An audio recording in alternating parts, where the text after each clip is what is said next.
My name is Linda Harris. I'm 56 years old, and I live in Columbus, Ohio. I've been a mother for over 3 decades, and for most of that time, my identity has been simple. I was the one who held everything together. So when my daughter raised her hand and slapped me, the pain wasn't what shocked me. What shocked me was how prepared she looked to do it. Like this wasn't a moment of anger. Like this was something she had already justified long before her hand touched my face. My daughter's name is Rachel.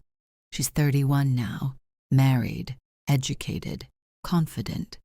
The kind of woman people describe as strong-minded. I used to be proud of that description.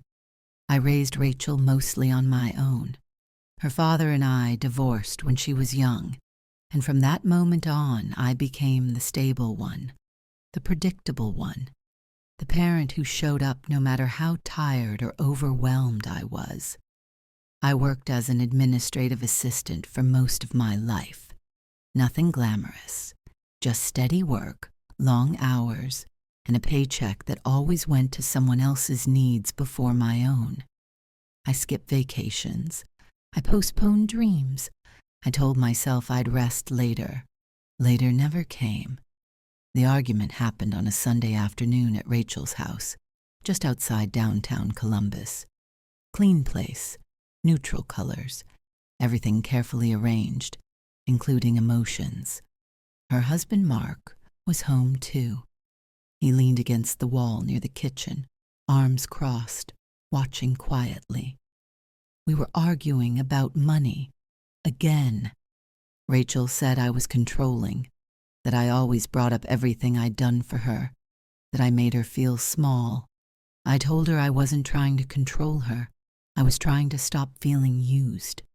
I told her I was tired of being called only when rent was late, or something broke, or they needed just a little help. I raised my voice, not screaming, just firm. The kind of voice that says, please hear me instead of please obey me. That's when she stepped closer. I remember noticing how close she was standing and thinking, why does this feel different? Then her hand hit my face. The sound was sharp, louder than I expected. The pain came a second later.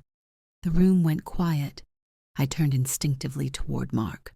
I waited for shock, for anger. For him to say, Rachel, stop. He didn't move. He didn't even look uncomfortable. That moment changed something in me, because I realized this wasn't just an argument between a mother and daughter. This was allowed. Rachel immediately started explaining herself, how I provoked her, how I pushed her too far, how I always made things about me. Mark nodded along. That nod hurt more than the slap, because it told me I was alone in that room. I didn't scream. I didn't cry. I didn't defend myself anymore. I picked up my purse, walked to the door, and left. No one followed me. The drive home felt unreal. My cheeks still burned, but my chest felt hollow.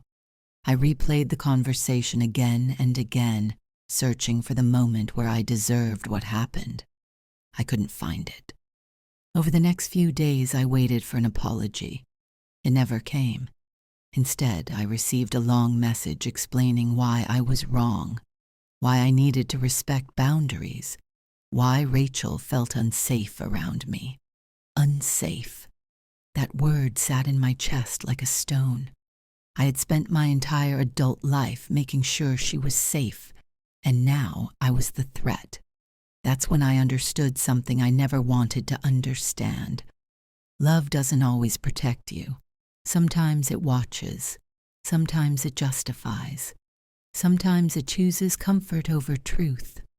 I haven't been invited back to Rachel's house since that day. No holidays, no birthdays, no casual calls. And the hardest part isn't the distance.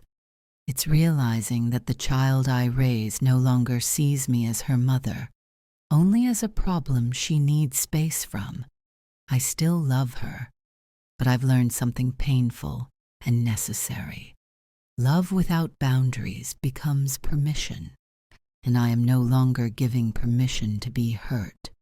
If someone you raised crosses a line like that, do they still deserve access to your life?